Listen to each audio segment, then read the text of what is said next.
All right, so my 24 hours of very strenuous travel is over. It took me longer to get from Santa Clara to San Francisco yesterday than it took me to get from San Francisco to Nashville last night. So the second part of the travel 24 hours went a whole lot more smoothly. All napped, done with the red eye, ready to talk about the 49ers roster headed into Nashville. Hello from Nashville, by the way. It is 2:12 p.m. over here, so that means it's just afternoon. Could call this a lunch with Lombardi without food here on I can't say the East Coast. I could say in the Central Time Zone. In the South, the 49ers are going to be taken off in a couple hours. They're going to get to the hotel in Nashville around 8 o'clock tonight. Then the game is tomorrow evening, I believe, 7 o'clock Central, 5 p.m. Pacific. So what should you watch in that game? Well, you should obviously be paying close attention to how this 49ers roster is going to shake out. I also wrote in The Athletic, and it came out this morning, 5 players to watch in the 49ers preseason game against the Tennessee Titans. And that is something that I should probably put on the screen right now. So we're going to grab that. There's a nice picture of D. Winters headlining this piece because I think D. Winters is one of the players that fans have heard so much hype about from the 49ers themselves. There he is, 53. Where's Navarro Bowman's old number? But fans have heard so much hype about him from the players themselves. Fred Warner, of course, said that D. Winters performed maybe the best out of any player, had the best OTAs of anybody on the 49ers roster as far as the strides that he was able to make. Then we watched the video of D locking down Christian McCaffrey. He might have been a little bit grabby on that one-on-one drill, but he still got the job done in coverage. When you look at the roster, then you see that linebacker position. You could see that third linebacker spot is currently up for grabs because Dre Greenlaw is out, meaning Devondre Campbell is the 2, and then is the 3 going to be Demetrius Flanagan-Foles? He's been banged up recently. Or can it be D. Winters? Jalen Graham has also been getting some opportunities. So when I consider these preseason games, I look at the fact that you can't tackle during the practices. You can't tackle fully live to the ground. The very first chance to tackle and to break tackles is going to be tomorrow night. So we're going to get a chance to see D. Winters try to tackle people, Jalen Graham try to tackle people. Then we're going to get to see the running backs break tackles.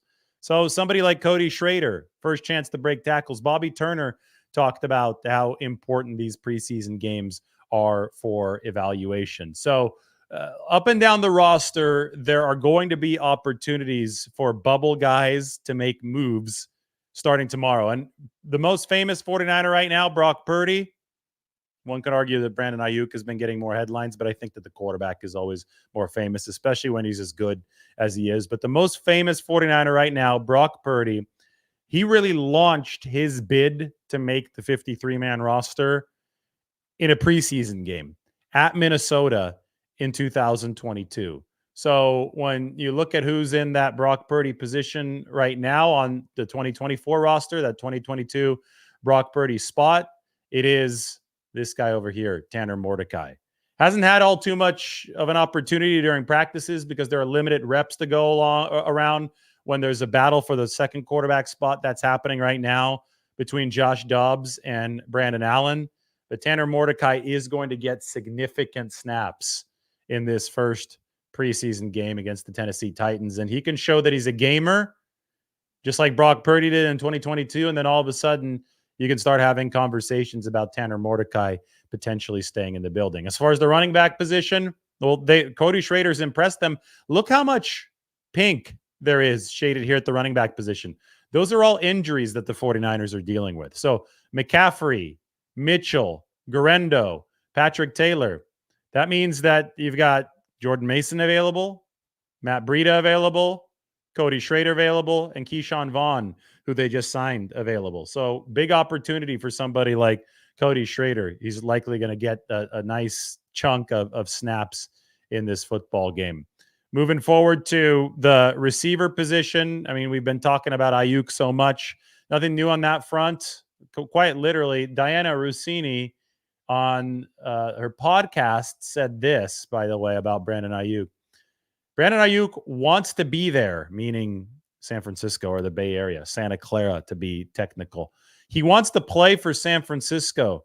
He moved his family out there in the offseason. They've settled down. The reason I say nothing new is because that's exactly what Brandon Ayuk said a little bit of over a month ago when he said, my family's here. I want to be here. There's a social media post. I think it went through the Ayuk Daily, that account. Anyway, that continues to be the leading topic at the rumor mill, the Brandon Ayuk situation. But we're here to talk about the 49ers roster as it stands right now. I mentioned this at SFO last night. The 49ers can start fining Brandon Ayuk if he's not ready to play in this game, which I don't think he will be.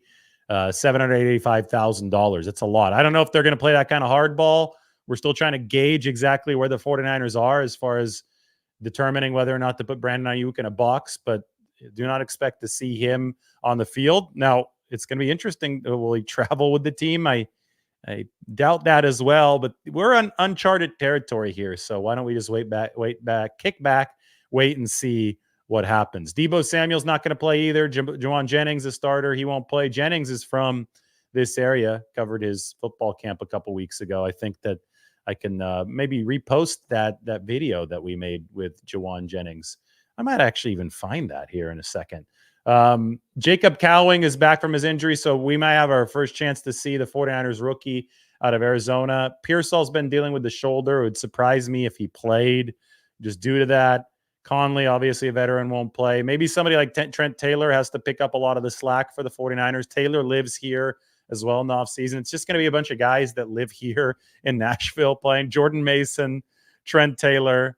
Obviously, Juwan Jennings is from the area, but he's not going to play in this football game. But it's just funny because they also signed Keyshawn Vaughn, the running back, who is from here. So it seems like they were just focusing on locals to be able to play in front of their families during this game. All kidding aside, I think that's just coincidental. But receiving position is probably going to be looking at guys who are not prominent as far as 53-man roster projections go. Chosen Anderson is technically not on the team yet. The 49ers have to make another roster move to make room for him.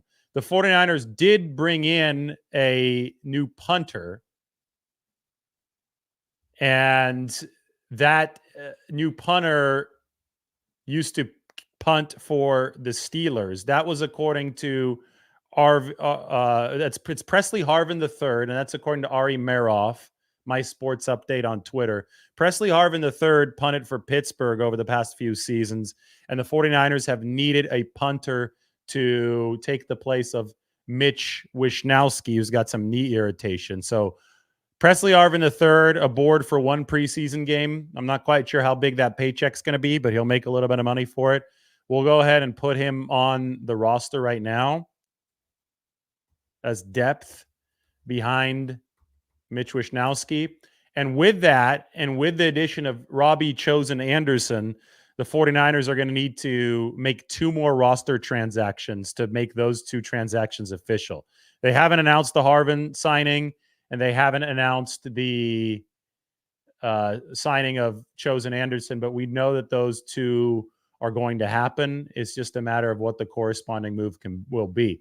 Now, it's very possible that in the case of Robbie Anderson or Chosen Anderson, it's very possible that because he hasn't practiced with the 49ers yet, they're not going to throw him into any game action with the 49ers yet, which means they don't have to officially sign him until after the game. So they're going to have a look at a lot of these guys on the bubble during the game on Saturday, and then they'll cut one or two players based on the game, at least one, and then sign Chosen Anderson after that. In the case of Presley Harvin III, the new punter, well, the 49ers are going to need to make a roster move now because they need him for this game if Mitch Wishnowsky's got the knee irritation and can't kick. So keep an eye on who the 49ers might part ways with over the course of the next few hours before this game to see how they're going to fit that in a 90-man roster. Currently, what you're seeing right now has 92 players on it.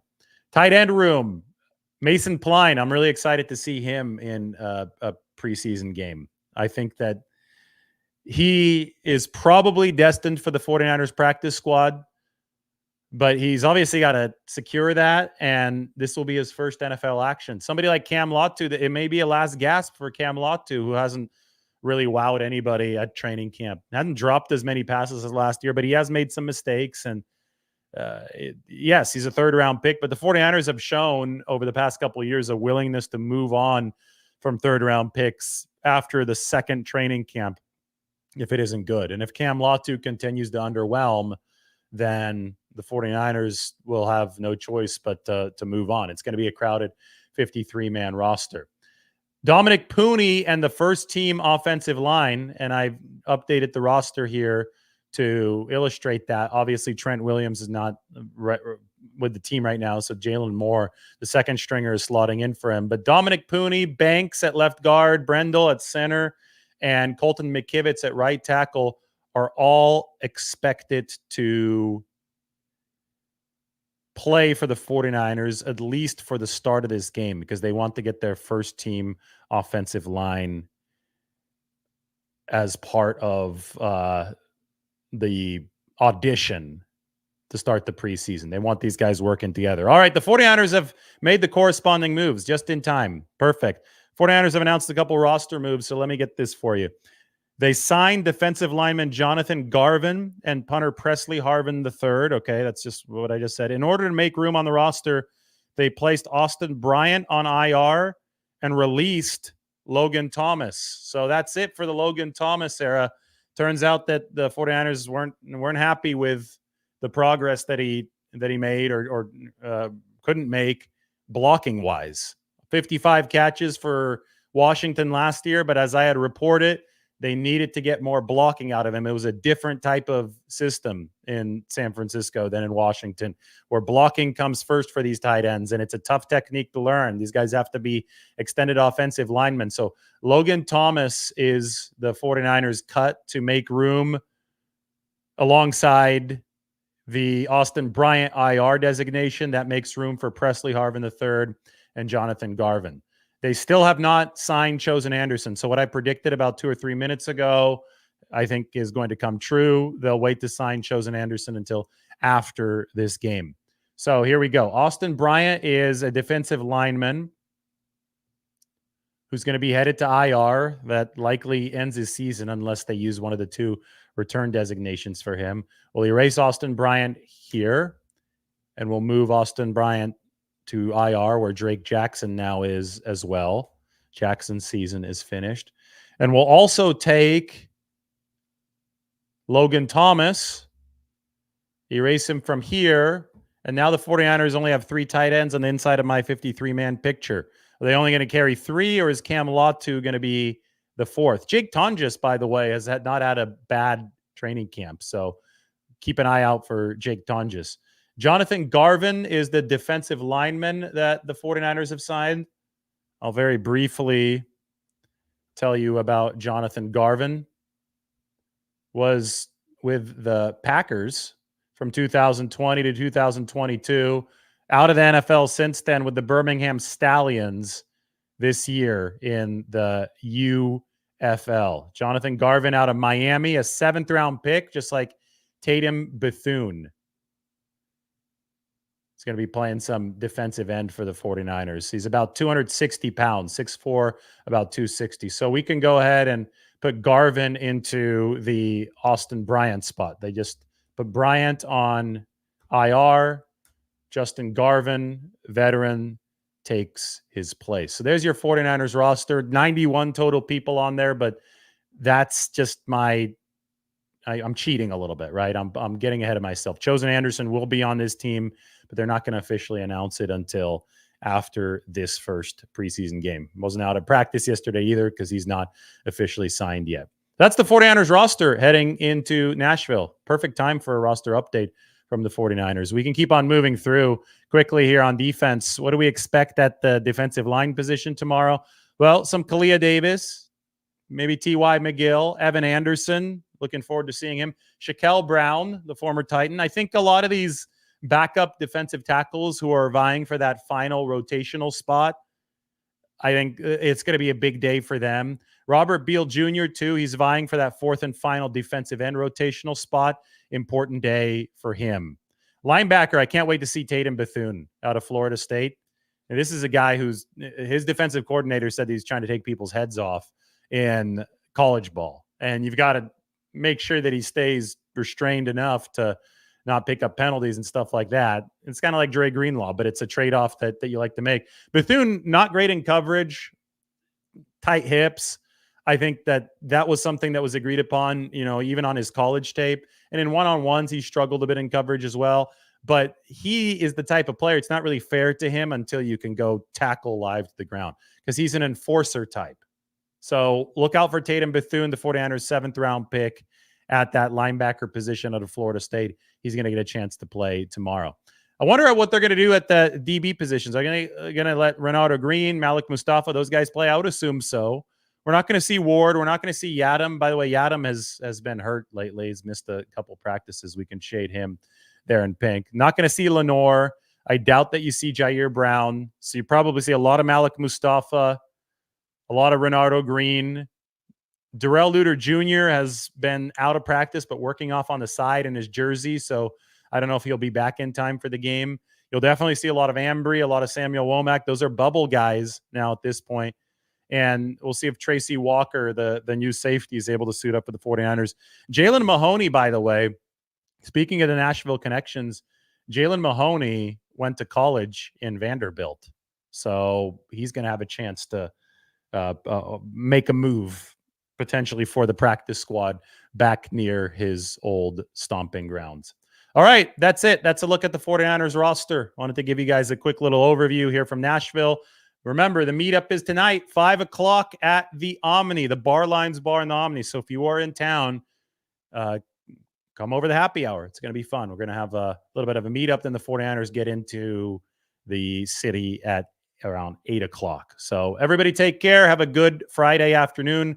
And we will talk to you very soon, maybe at happy hour.